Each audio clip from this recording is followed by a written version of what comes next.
So the Giants lose a heartbreaker to the Cowboys 37-34. They fall to 0-5.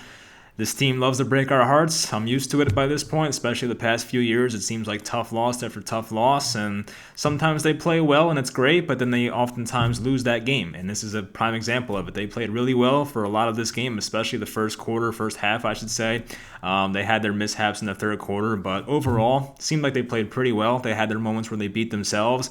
They had 14 points taken away by refs. We'll get into that later, but I'm going to try a new format for this video. Usually I just do stuff off the top of my head, but I take notes during the game, so I kind of want to go in order and kind of look at the notes section of my phone so I don't forget stuff. I feel like when I do these post-game reactions, I forget a lot of things. So in this type of video, we're going to do like basically me going through the notes section, going through the important parts of the game, and just touching on the important things. So that's pretty much it. But if you guys want the old format, let me know. We'll see how this one goes, but hopefully you enjoy, and let's get into it. All right, so we'll start with a couple general things. Lorenzo Carter left the game pretty early, I think first, maybe second quarter. With an Achilles injury. Now, those can be bad. I don't know how bad it is. I have not found out yet. I'm sure we'll all find out by tonight, tomorrow, maybe. We wish him the best, of course. And I got to mention Dak Prescott's injury as well. That was very tough to watch, and I feel so bad for the guy. Playing for a contract, awesome dude, works very hard. Obviously, wish him the best in the speedy recovery. Hopefully, it's not as bad as it looked, but, you never know. So, hopefully, a speedy recovery for him.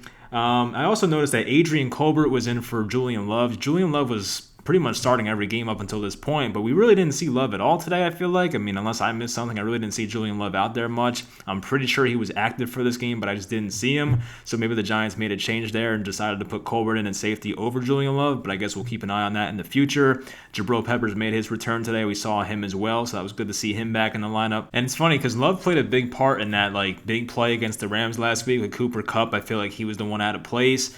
Maybe the coaching staff saw the same thing and was like, hey, you're going to get benched for that. You basically ruined the game for us. I know it's hard to do that over one play, but it's not like Love really excelled this year anyway so far, so I understand where they're coming from. I think Colbert had a couple of penalties in there with a couple of shots to the head. The guy's a big hitter. I mean, Adrian Colbert, I remember a couple years ago, absolutely lit up Tavares King, if you remember him, Giants fans, back when he was on the 49ers, so I guess it's part of his game. But let's get into the game here. So quarter number one. So there was a defensive penalty on two guys here on the 3rd and 4. It was a screen play, I believe. There was an offsides call on Kyler Fackrell, an illegal hit by Adrian Colbert, as we just went over. There was a CeeDee Lamb big catch. Darnay Holmes, the rookie slot cornerback, denied a touchdown in the first quarter on CeeDee Lamb, so that was a great play by him in the left side of the end zone, I remember. Nice job there. On offense, their first drive, Nick Gates had a block in the back on a screen pass that would have went for 10 yards. That sucked to see. Devonta Freeman, he was great on the first drive, receiving the ball, running really hard. He had a nice game today. It wasn't the best game statistics-wise, but I think Devonta Freeman shows that he has some stuff left in the tank. I was on here when the Giants signed him and said I was kind of tempering my expectations, but he's looked better than I expected. Looked better than he did last year in Atlanta, so I have to put that in there. I think he's looked pretty good so far. They had an Evan Engram touchdown on an end around. This is the same type of play they ran 2 or 3 weeks ago. I think it might have been the Chicago game where Daniel Jones flips the ball behind him to Engram. Last time it resulted in a fumble loss for the team. This time they actually make it work. Engram gets the angle on one of the outside, defensive ends for the Cowboys and gets himself a touchdown. Nice play call there. Some creativity by Jason Garrett. I think the bootlegs by the Cowboys offense were killing the Giants. Outside linebackers early on, the weak side guys were not doing too well with that. There was the Kyler Fackrell pick 6. It was an awful throw by Prescott, kind of handed him a pick 6, but hey, great job by Fackrell making that play and executing there. Marcus Golden had a sack. There was a slot blitz by Darnay Holmes. He got in Dak Prescott's face, and Marcus Golden was there to clean up. I think Golden had a pretty... we'll get to it later, but a pretty bad face mask later in the game, but at least he had a sack, so I'll give him that. Quarter number 2, 55-yard field goal by our kicker, Graham Gano. Gano was awesome this game. He had 3 50-plus yard field goals. He made that one from 28. He had the PAT as well. I mean, he was awesome today, honestly. He is not the reason the Giants lost this game. Zeke had a rushing touchdown in the mid-second quarter. He killed them on that drive. And honestly, the Giants' run defense has been pretty disappointing so far. I've said it before, it was supposed to be a strength of this team, but we see every week it feels like, the Giants are getting torn up by the opposing team's running back. And this time Zeke, I don't know his numbers off the top of my head, but Zeke had a really nice game. Yards per carry wise, I feel like he had a couple nice long touchdowns in there. So the Giants did not do a good job of containing him. So here was a big play. Daniel Jones had a fumble on his own 30. They were up 17-10 at the time, and the Cowboys, of course, tied the game off of that. Andrew Thomas got beat. His technique was terrible. He basically missed his punch the first time, and DeMarcus Lawrence, I think it was, went right around him, got to Jones, and Jones didn't feel it coming. So that was pretty bad. I mean, it's, we're used to it as Giants fans. We see that all the time. Jones nearly threw a pick six like the play after that. Maybe a few plays later, it was like a stick route to Ingram, I think it was, one of the tight ends. And he threw it. One of the linebackers for the Cowboys got in front of it. Luckily dropped the ball, but if he came up with that, might have been a pick six. So some pretty bad decisions there. Was not a fan of that. There was a nice completion to Tate and Slayton at one point towards the end of the second quarter, right before the 2-minute warning. There was the fake field goal. This play annoyed the crap out of me. So I didn't see it coming. Props to Joe Judge for this call, or I guess it's Joe Judge, right? Yeah, it was probably Joe Judge. For this call, Evan Ingram, kind of stays on the field as the rest of the offense is going off. He stays on the field. Giants make this play work, and Riley Dixon tosses a touchdown to Evan Ingram. But oh wait, of course the refs throw a flag. Now, I will say, I think the refs, I know people say the refs screwed the Giants in this game. I think in some cases, yes, but not this play. I think they made the right call because Cam Fleming, I'm pretty sure, was not set for a second. I think that's the rule in the NFL. I think guys have to be set in their stance for a second, but, Cam Fleming, I don't think was set for probably even half a second. So I think the refs made the right call there. As Tony Romo said, it's ticky-tacky. You probably shouldn't have been called, but based on the rules, technically they're right to call that one. It was annoying though because it was a great play. Dallas didn't see it coming, so of course when you go from 7 points to 3 points, it pisses you off as a Giants fan, so I get it. So Dixon made the 50-yard field goal after that, made it a 2017 game. CeeDee Lamb had some big catches before the half. There was a big seam route catch by him. Adrian Colbert once again had a penalty hitting him in the head. They ran the Philly special to Dak Prescott. Kind of saw that one coming as it happened. Prescott kind of leaked out to the right. Fackrell didn't really contain him or even take Dak Prescott into account. And of course, he catches a touchdown in the end zone to make it 24-20 Dallas at halftime. All right, so quarter number 3, Giants got the ball back first here. So the first play, they go deep, which is very rare to see. They had their chances to go deep today. I think Jones was more conservative than I would have liked. But on the first play of the second half, they decided to go deep. And I think it was Darius Slayton that had a step on 2 guys, but Daniel Jones threw the ball out of bounds. It was an awful throw. Accuracy was not there. I'm interested to see that one in the film review because I feel like that could have been a big play that should have went for a touchdown, but unfortunately it was not. And I think Daniel Jones' deep accuracy definitely had some question marks. It was a concern of mine when he was at Duke even. We saw some instances in his rookie year where the deep accuracy was not great. He had some throws that were good, but it wasn't consistent. That was the problem. So this was an example of it. He had a deep throw later that was good as well, but that was one that definitely could have been a touchdown. There was a 3rd and 8 conversion to Slayton where Jones had to roll out. The offensive line was terrible, so good job by Jones to improvise there and make a play. Cowboys had defensive holding on 3rd and 5. I think it was on Golden Tate cutting in. They might have held him on his break, so they called the first down for the Giants there. The Giants, once again, long touchdown to Darius Slayton. They had it taken away. There was a pick play from Ratley, I think it was. It might have been more than a yard down the field, so the refs called it. Once again, ticky-tacky. They didn't have to call it. I think that one was worse than the one before. I think the one before with Fleming, it actually makes sense because at least there's a set rule for that. He wasn't set for a second. This one, however, wasn't really a big fan of that call. I feel like the Ratley one, it wasn't that bad to the point where I would have thrown the flag, but the Giants should have had a touchdown there to Slayton. The refs take it away. Where are we at? So they had that called back. So the Giants punted, but Dallas had too many men on the field. So Dallas hands the Giants a gift, give them 3 points, bring on Graham Gano, hits a long field goal, and it makes it a 23-24 game after that. There was another long CeeDee Lamb catch on the next drive. Marcus Golden missed a tackle on Tony Pollard that turned into a 13-yard gain. So, of course, missed tackles were an issue. Blake Martinez later in the game had a big one that came back to bite them, as you guys know. Dak Prescott snaps his ankle. That's for the moment this happened, and Andy Dalton comes in. That was terrible to watch. The first play, I think Dalvin Tomlinson gets a sack. The first play, Dalton was in there. I think he went under center, dropped back, and I think Tomlinson was in his face before he can even look for anybody. So great job by Tomlinson there to get some pressure. Zeke had a 15-yard touchdown. He was barely touched. I don't know if it was 15 exactly. I'm kind of just eyeballing it, but I think it was somewhere around 15 yards. Nobody touched the guy. It was terrible run defense. As I said, it was disappointing run defense today. Don't know Zeke's stats off the top of my head. We'll look at it later, but it was definitely just not good run defense by the Giants today. All right, so where are we at? So Slayton dropped what would have been like a 10-ish yard a gain. I think it was towards the right sideline. He had it in his hands, just dropped the ball. So it is what it is. Jones was sacked on a third down. I think he had some decent amount of time to throw. I wrote decent time to throw. I think it was a play where he stuffed up in the pocket and had about 4 seconds or so to throw. I guess nobody was open. Took a sack, so that's not good. So then when the Cowboys got the ball back, Andy Dalton had like his first full drive here. There was that play with Bradbury where he was like this close to getting a potential pick six. He jumped the route on Amari Cooper, probably was at least because he was on him most of the game. Jumped the route, just hit off the top of his hand and, went incomplete. But if he caught that, would have been a pick six. He had green grass in front of him, so it is what it is. But the Cowboys had a 3-and-out the first drive for Andy Dalton. Next drive for the Giants, Jones was sacked again. He broke away from Aldon Smith, which was good. It was like the player did like the fake handoff. Smith was right in his face, broke away from him, but then Jones kind of loaded, didn't do anything, then tried to tuck and run for some reason. I'm like, dude, at that point, just throw the ball away. Tried to tuck and run, ends up taking a sack. Now on the quarter number 4. So there was the wheel route to Darius Slayton. Really good throw, in my opinion. Slayton down the right side of the sideline, hit him perfectly, right in stride. I think Slayton might have had it with one hand, so that was a great catch by him.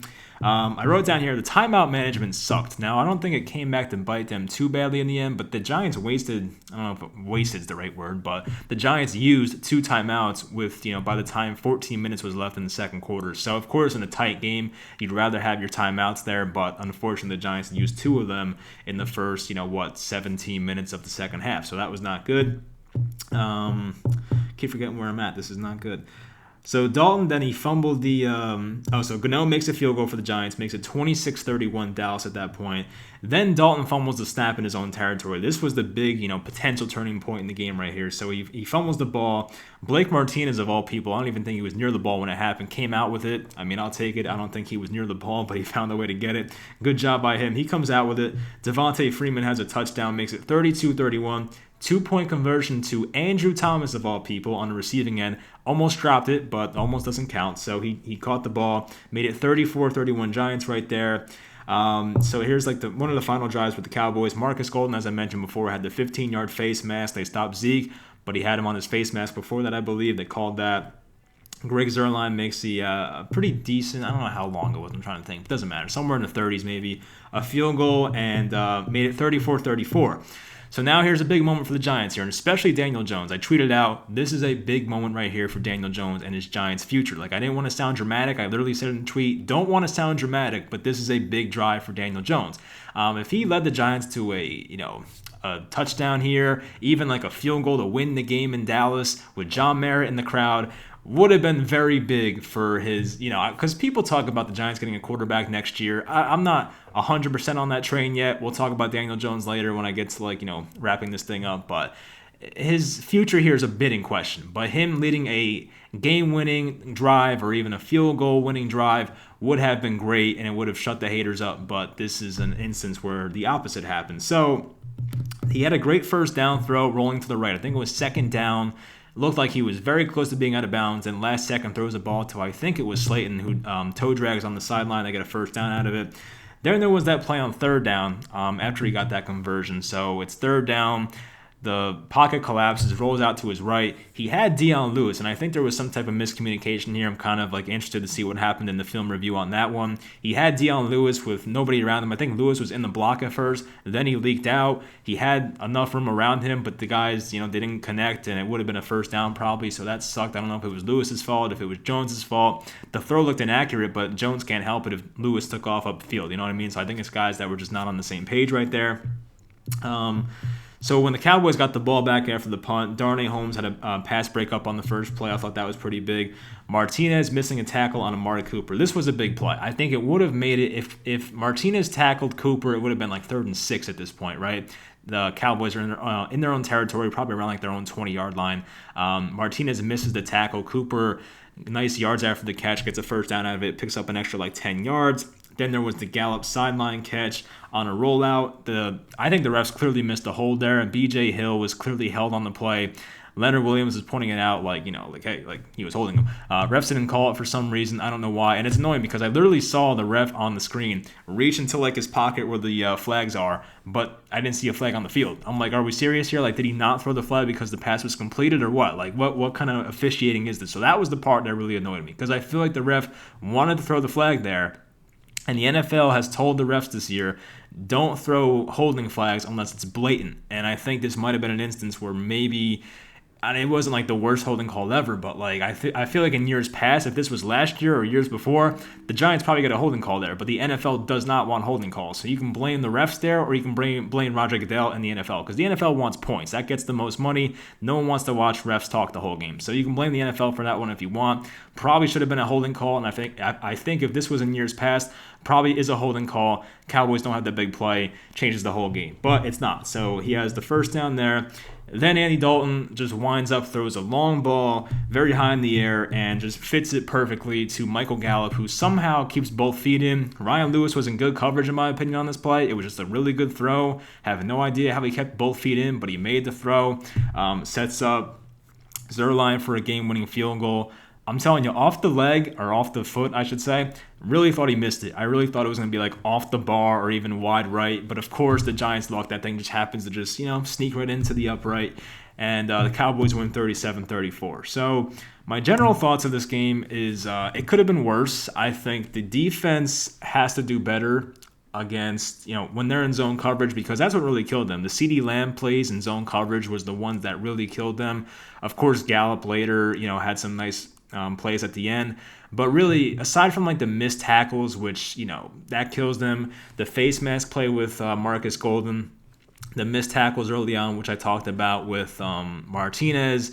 There was another one earlier, I think it might have been Golden too, where there was a missed tackle on Tony Pollard. So there were some instances where the Giants beat themselves, but also when the Giants were in zone coverage, I think CeeDee Lamb had great spatial awareness to know where to sit down in the zone and made some really nice plays. So I feel like in man coverage, the Giants were not terrible today. I have to give them a lot of credit. But when it came to stopping Zeke, and I'll look at his numbers now because it's annoying me that I don't have them in front of me, but I think Zeke had a nice game today. I mean, that was one of my pre-game things. I was like, you have to contain Zeke. I know he hasn't been incredible this year, but still, it's Zeke. He's a good player. You have to stay in front of him. Of course, when I go on, there's no stats. Unbelievable. All right, so I'll try a different website now.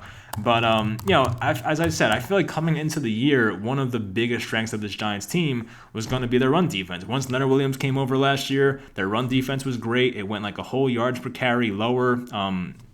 1 whole yards per carry lower once he came over here, and Leonard Williams made a big difference with their run defense.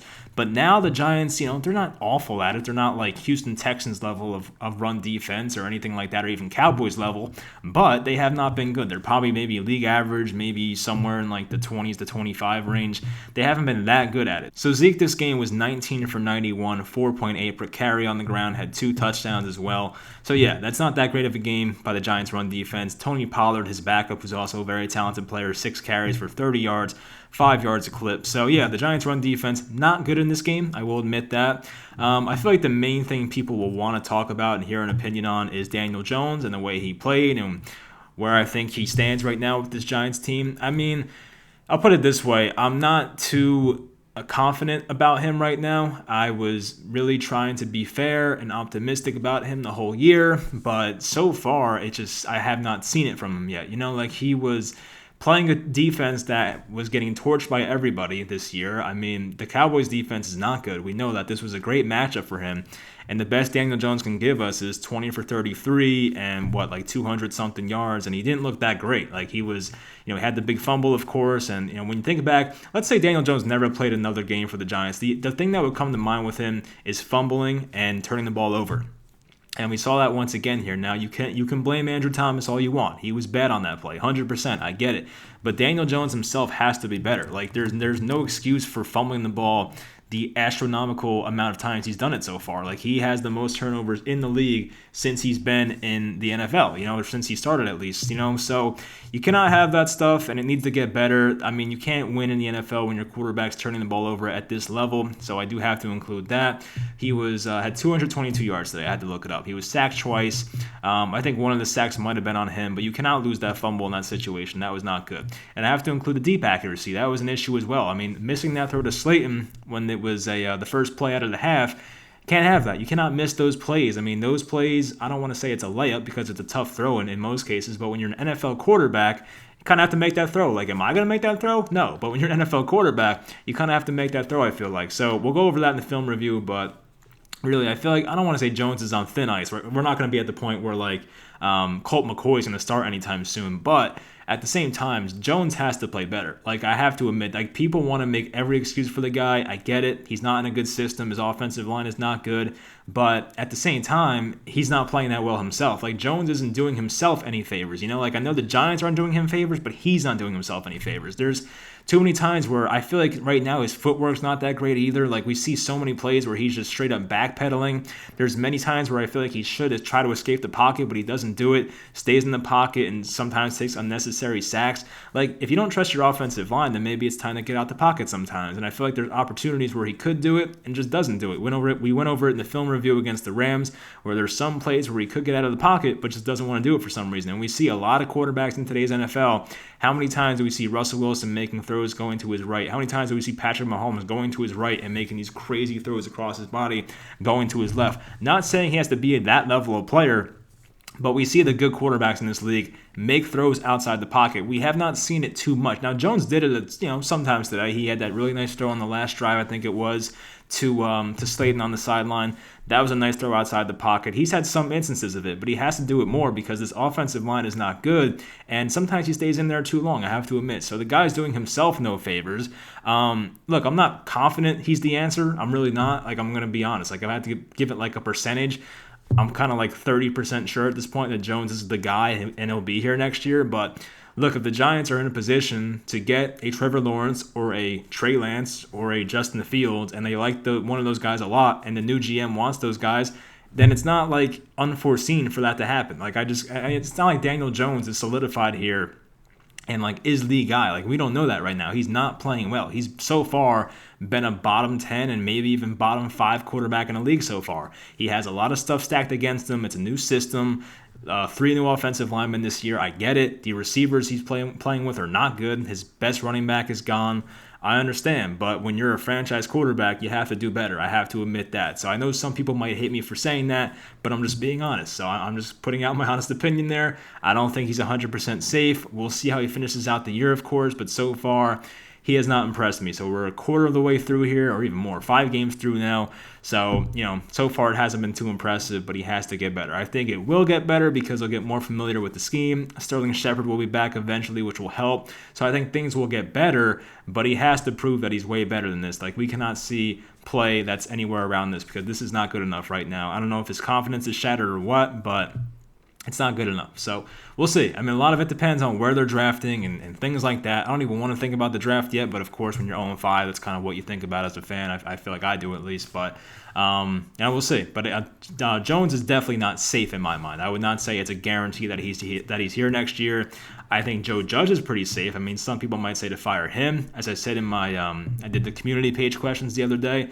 I would give it like a 5% chance that Judge is fired. I just cannot see it happening. I feel like 0-16, maybe he gets fired, but outside of that, I don't see it. Now, of course, they run into the possibility of bringing in a new GM and then saying, like, I want my own head coach. Like, there's that problem, but I feel like the Giants and John Mara won't hire a GM that demands that. I feel like the Giants will hire, as I said, the highest qualified GM in their mind that wants to work with Joe Judge. Like, I don't think they'll just kick Joe Judge out after 1 year. I think he's here unless they go 0-16, 1-15, and things are really bad and he loses the locker room, like that kind of bad. So we'll see. But I think Joe Judge is safe. Daniel Jones, I don't get the same vibe about because he's a quarterback. Things are different. He's been in the league for what would be 2 years at that point, and he has to play better, just straight up. So I have to be honest there. So the Giants lose 37-34, 0-5 this year. It sucks because if they won this game, they would have been a half game out of first place. And now Dak's hurt, Dalton's in, the division looks even worse somehow. I mean, this is like, I think the 3rd time in NFL history maybe everyone in division's under 500 after 5 weeks. Like, that's how bad this division is, and we're still 0-5 in it somehow, so terrible. But we play Washington next week. I want to touch on that, actually. So we play Washington next week. I'll have a preview video for it. I think it's a very winnable game, especially for, even for a team like the Giants. Like, I know the Giants are terrible, but Washington, I saw them today a lot, watched them a lot on Red Zone. I don't know why they're on Red Zone so much today, but they looked awful. Kyle Allen got knocked out of that game early. Alex Smith came in, which was an awesome story. Happy for him. It kind of made me wince every time he was in the pocket. I kind of like felt nervous for him, but great to see him back. I don't know who's going to start for them, but once Alex Smith came in, their offense had like no tempo to it whatsoever. Their offense looked terrible. I feel like the Giants defense is in a really good spot next week, so they should have a good game. The Giants offense has to do a good job. The Rams put up a good amount of points on them today, something in the 30s. I feel like 35 maybe. The Giants, they should be able to score on Washington. Their secondary doesn't scare me at all. Their linebackers aren't that great. I guess they're all right. But their front seven, I guess, is pretty good. Defensive line, when healthy, is good. I think Chase Young came back today. But I think the Washington offense is not good at all. So the Giants should maybe win that game. I don't know if it's home or away. I should probably take a look real quick because I'm not really sure. But I don't know what the spread will be for that game. It might be out, honestly. You can check like a sports book. It might be out right now. But I think they're home. Next week's 10-18. Yeah, they're home next week. So they're home. Then they play Thursday after that. So, tough stretch of games here. A lot of games in a lot of days here. I mean, of course, the NFL schedule could change with all the COVID stuff going on. But right now, they're basically home against Washington. And then they're at the Eagles the next Thursday. So, if they lose against Washington, that's not good because we're probably not going to beat the Eagles. As good, as bad as they've been this year, I don't trust us to beat the Eagles because we never do. So next week is kind of a must-win if they want to get themselves a win before, let's see who they play after that. They play the Buccaneers after that. Then they play Washington again. All right. Then they play the Eagles again. Kind of a weird schedule this year. But, all right, it's not maybe a must-win, but to go, you want to go 1-5. You don't want to go 0-6 and then 0-7, and then things get really bad at that point. So please, guys, win this game next week. Hopefully. But I'll talk to you guys probably for the film review. I'll do a video with the entertainer at some point. Hopefully my internet is better. I might sit in that chair over there because there's an Ethernet cable. I'll probably do that next time and not have the whole desk set up, but at least we'll have better internet. So catch us for that show probably on Tuesday or Wednesday. We'll tweet about it. Follow us on Twitter. But yeah, I'll talk to you guys next time. Hopefully you enjoyed.